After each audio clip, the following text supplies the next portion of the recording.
Welcome to JD Clips. Please enjoy the short versions of our famous videos and keep learning.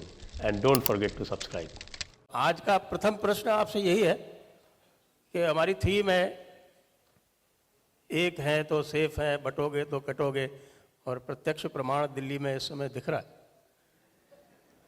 जी बिल्कुल। सबसे पहले तो मैं Jaipur dialogues का बहुत बहुत स्वागत भी करता हूं और अभिनंदन भी करता हूं कि आपने पूना में आने का निर्णय लिया।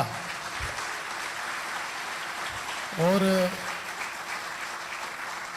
हमारी ये मान्यता है कि पुणे ये नरेटिव की नगरी है। यहाँ पर जो विचार तैयार होता है वो पूरे देश में जाता है। तो जयपुर डायलॉग का मंथन पूरे देश में जाएगा, ये मुझे विश्वास है। और आपने जिस प्रकार से कहा, मैं ऐसा मानता हूं कि एक है तो सेफ है का पहला उदाहरण तो महाराष्ट्र में देखने को मिला, उसके बाद आज दिल्ली में देखने को मिला। क्योंकि महाराष्ट्र में जो लोकसभा का चुनाव हुआ था और उस चुनाव में जो वोट जिहाद हम लोगों ने देखा, एक वोटिंग पैटर्न जो हम लोगों ने देखा, जिसमें 12 सीटों पर बीजेपी को केवल बंटवारे के कारण हारना पड़ा, जिसमें धुलिया जैसी सीट जहां पर 6 विधानसभा में से 5 विधानसभा में बीजेपी 1,90,000 से आगे है और एक ही विधानसभा में 1,94,000 से पीछे जाकर 4,000 वोटों से चुनाव हारी। ऐसी 12 सीटें थी जहां पर एक वोटिंग पैटर्न ध्यान में आया। तो जिस समय महाराष्ट्र में आकर प्रधानमंत्री जी ने अपनी सभाओं में हम कैसे जातियों में बंट रहे हैं और उसके कारण किस प्रकार से ऐसी ताकतों को बल मिल रहा है कि जो ताकतें इस देश में अराजकता लाना चाहती है, उसको लोगों ने महाराष्ट्र में स्वीकारा और इस प्रकार से वोटिंग किया। मुझे ऐसा लगता है कि महाराष्ट्र के इतिहास का सबसे बड़ा विजय इस बार हमको यहां पर मिला है। 237 सीटें हम लोगों ने यहां पर पाई है। तो एक है तो सेफ है, ये लोगों के भी ध्यान में आया है और अब देश भर में लोगों के ध्यान में ये चीज आई है। मैं थोड़ा अलग सवाल पूछना चाहूँगा। एक समय था, हम पुणे में है, पुणे में यहाँ शनिवारवाड़ा है, एक फडणवीस था जो यहाँ बैठकर दिल्ली कंट्रोल करता।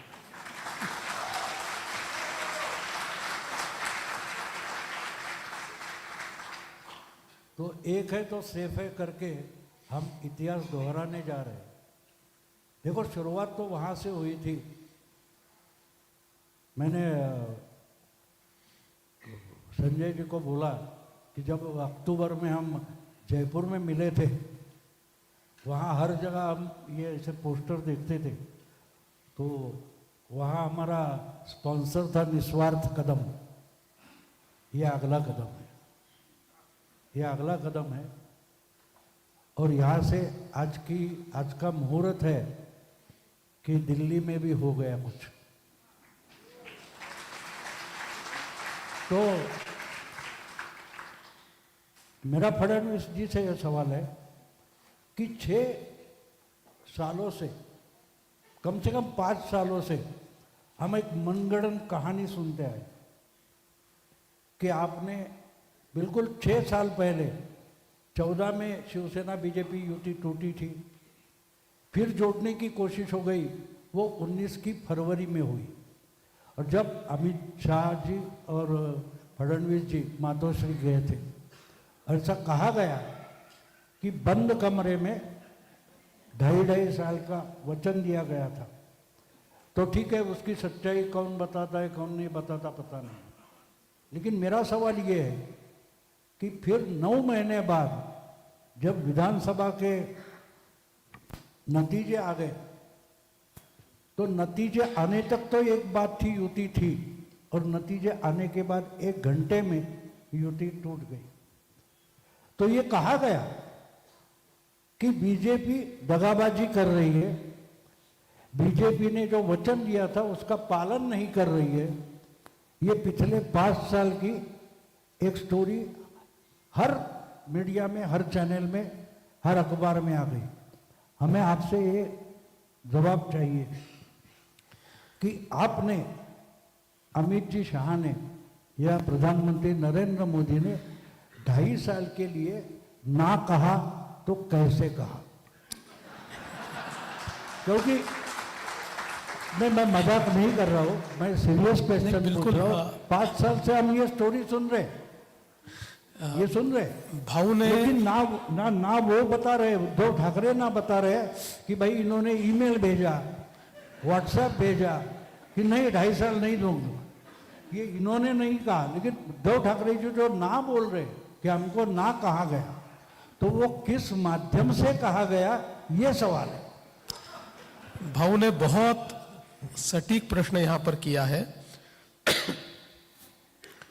मैं थोड़ी क्रोनोलॉजी बताना चाहता हूं कि जिस समय लोकसभा का चुनाव था और हम अलायंस के लिए बैठे और करीब करीब अलायंस हमारा फाइनल हुआ, तो एक रात ऐसी आई कि जिस रात को उद्धव जी ने मुझे कहा कि देवेंद्र जी हमको 2.5 साल के लिए मुख्यमंत्री पद चाहिए, और उन्होंने कहा कि मैंने आपके वरिष्ठों के भी कान पे ये बात रखी है और अब अंतिम फैसला आज कर लेंगे और 2.5 साल के लिए हमको मुख्यमंत्री का पद चाहिए।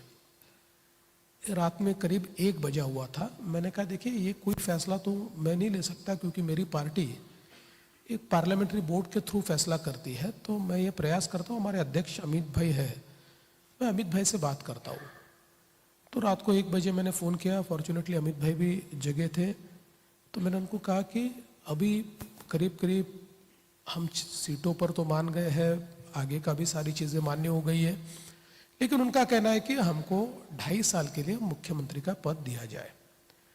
तो अमित भाई ने मुझे कहा कि नहीं, ये हमको मंजूर नहीं है और आप उनको कहिए कि हमको मंजूर नहीं। मैंने कहा अगर उनका कहना है ये मंजूर नहीं है तो हम अलायंस नहीं करेंगे। तो 2 टूक बात मुझे अमित शाह जी ने कही कि आप कह दीजिए कि नहीं होगा फिर अलायंस। और उसके बाद मैंने उनको कहा कि नहीं, हमारी पार्टी को ये मंजूर नहीं है, हम 2.5 साल का मुख्यमंत्री पद आपको नहीं दे सकते। जो भी अभी यह है 5 साल, चूंकि हम सबसे बड़ी पार्टी है, आगे भी सबसे बड़ी पार्टी रहने वाले हैं, तो 5 साल मुख्यमंत्री पद हमारा होगा। हाँ, हमने पिछली बार डिप्टी सीएम आपको नहीं दिया था, तो हम डिप्टी सीएम आपको दे सकते हैं। तो उद्धव जी ने कहा कि नहीं, फिर तो नहीं बन पाएगा। वो अपने रास्ते चले गए, मैं अपने रास्ते चले गया और हमारा अलायंस नहीं हो पाया। करीब 4 दिन के बाद उद्धव जी के यहाँ से संदेश आया कि वापस बात करना चाहते हैं। तो जो संदेशवाहक था, मैंने उसको कहा कि भाई अब देखो, इसमें नए सिरे से तो बात नहीं हो सकती। अगर वो अपनी 2.5 साल वाली मांग पर अड़िग है तो मेरी पार्टी उस पर मान्य करने को तैयार नहीं है। तो उन्होंने कहा नहीं, उन्होंने वो बात छोड़ दी है, उनको अभी 1 आध सीट बढ़ाकर चाहिए लोकसभा की, वो अगर आप देते हो तो वो 2.5 साल वाली बात छोड़ देंगे। हम वापिस बैठे तो उन्होंने कहा हमको पालघर की सीट चाहिए।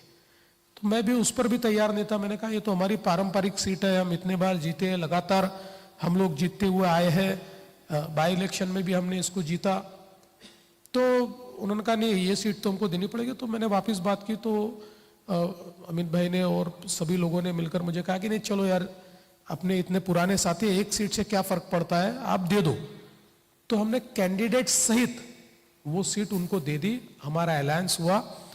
और मैं बताता हूँ अमित भाई को, उन्होंने मुझे कहा कि जिस दिन हम प्रेस कॉन्फ्रेंस करने वाले थे, प्रेस कॉन्फ्रेंस के दिन, उससे 1 दिन पहले उनका मुझे फोन आया, बोले देखो यार, हमारी एक प्रकार से एक फेस सेविंग हमारा भी होना चाहिए।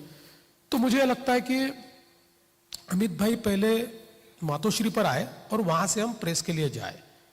तो मैंने उस प्रकार से अमित भाई से बात की। अमित भाई ने कहा कि लेकिन आप उनको ये बोलिए कि कोई टॉक्स ओपन नहीं होंगे।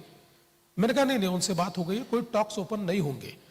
और हम लोग गए, फिर वो थोड़ा उससे मतलब जो अमित भाई को मैं लेकर जाने वाला था, उससे 1 घंटा पहले मुझे उनका फ़ोन आया, बोले देवेंद्र जी मैं अमित भाई से कुछ बातचीत करना चाहता हूँ। मैंने बोला क्या बात करना है? वो तो वो ओपन नहीं करना है मुझे।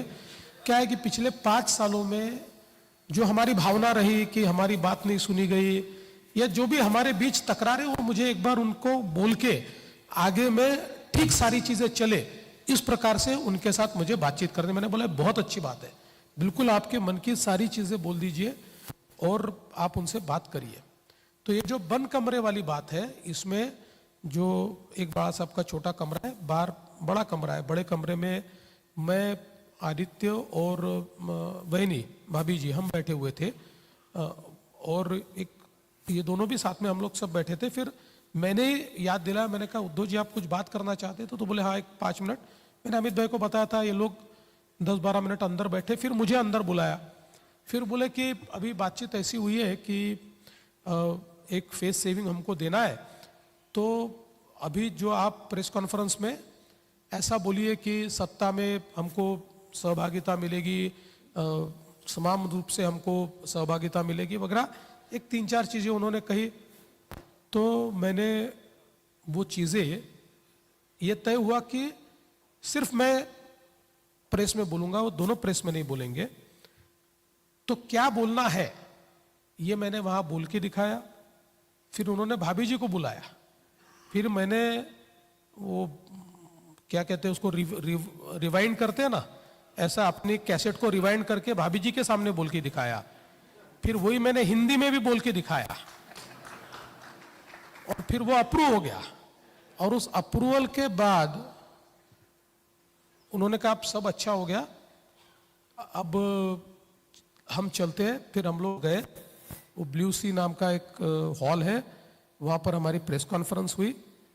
उस प्रेस कॉन्फ्रेंस में जैसे तय हुआ था वैसे मैंने मेरी कैसेट पूरी बजाई, मराठी में भी बजाई, हिंदी में भी बजाई। इन्होंने किसी ने कोई बाकी बात नहीं कही। हमने प्रेस कॉन्फ्रेंस समाप्त की और हम लोग वापस आए। इस पूरे चक्कर में कहीं पर भी ये बात नहीं हुई। अगर अंदर में 10 मिनट के लिए ये लोग बैठे थे, अगर अंदर में बात होती तो मेरे जाने के बाद मेरे से तो बात होती, मुझे तो बताया जाता कि ऐसा तय हुआ है या ऐसा विचार कर रहे, तो ऐसी कोई बात नहीं हुई थी। तो मुझे ये लगता है, और उसके बाद आपने भी देखा प्रधानमंत्री जी ने और अमित शाह जी ने, नड्डा जी ने, सभी ने बार बार अपने भाषणों में देवेंद्र के नेतृत्व में हम लोग लड़ रहे हैं, देवेंद्र मुख्यमंत्री बनेंगे। आप उस समय के उठाकर देख लीजिए जो वीडियोज है, जब ये घोषणा हुई तो उद्धव जी भी ताली बजा रहे सारी सभाओं में, उन्होंने भी कहा देवेंद्र जी के नेतृत्व में हम लोग लड़ रहे हैं। और सवाल ये है कि मैं 1 मिनट के लिए, चलिए उनको ये लगता है, कई बार ये आपने वो मुन्ना भाई MBBS देखी होगी, उसमें उनका आभास होता है कि सच में वो गांधी जी बन गए, उनको गांधी जी दिख रहे हैं। तो ऐसा 1 मिनट के लिए समझ लीजिए कि उनको ये आभास हो रहा था कि नहीं मुझे कहा है। तो ऐसा आभास होने के बाद बहुत चर्चा तो होती है ना। देखिए अभी हमारा रिजल्ट आया है, तो रिजल्ट के बाद आप क्या करोगे? आपके मित्रों को फोन करोगे, आप उसको कहोगे कि भाई अपने को चर्चा करनी है, अपने को तय करना है, हमको ये चाहिए, हमको वो चाहिए। मेरी आदत थी, मैं उससे पहले 2-3 चुनाव में मैंने उनको फोन किया, मैंने कहा उद्धव जी क्या करना है, साथ में प्रेस कॉन्फ्रेंस करें? तो बोले नहीं ऐसा करते हैं, मैं पहले प्रेस कॉन्फ्रेंस करता हूँ उसके बाद आप करिए। मैंने बोला ठीक है, फिर एक बार साथ में मिलेंगे। जैसे ही उनकी प्रेस हुई, उस प्रेस में उन्होंने कह दिया हमारे सारे विकल्प खुले हैं, हम किसी के भी साथ जा सकते हैं, दुसऱ्या टोकाला जाऊ हाँ आम्ही दुसऱ्या टोकाला जाऊ शकतो। और उसके बाद उन्होंने, मैंने जब उनसे बातचीत करने की कोशिश की, वो दिन था और सरकार बनी उनकी, वो दिन था, उन्होंने कभी भी फोन भी मेरा नहीं लिया, फोन पर भी बात करने से इनकार कर दिया।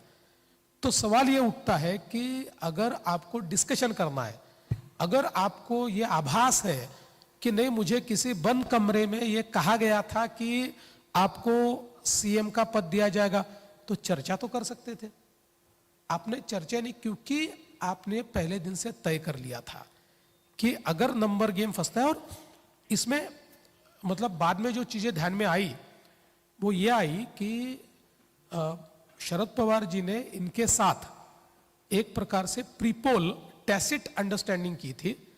पवार जी ने उनको कहा था कि देखिए जहां पर आप लोग कांग्रेस के सामने लड़ रहे हैं हम आपको मदद करेंगे, जहां हम बीजेपी के सामने लड़ रहे हैं आप हमको मदद कीजिए, क्योंकि आपके अगर सीटें बहुत ही कम आई तो बीजेपी तो अपने बलबूते पर भी सरकार बना लेगी, क्योंकि जो प्रीपोल सारी चीजें आ रही है उसमें बीजेपी 130 तक जा रही है, तो उनको आपको हराना जरूरी है और हम लोग थोड़े मजबूत होंगे।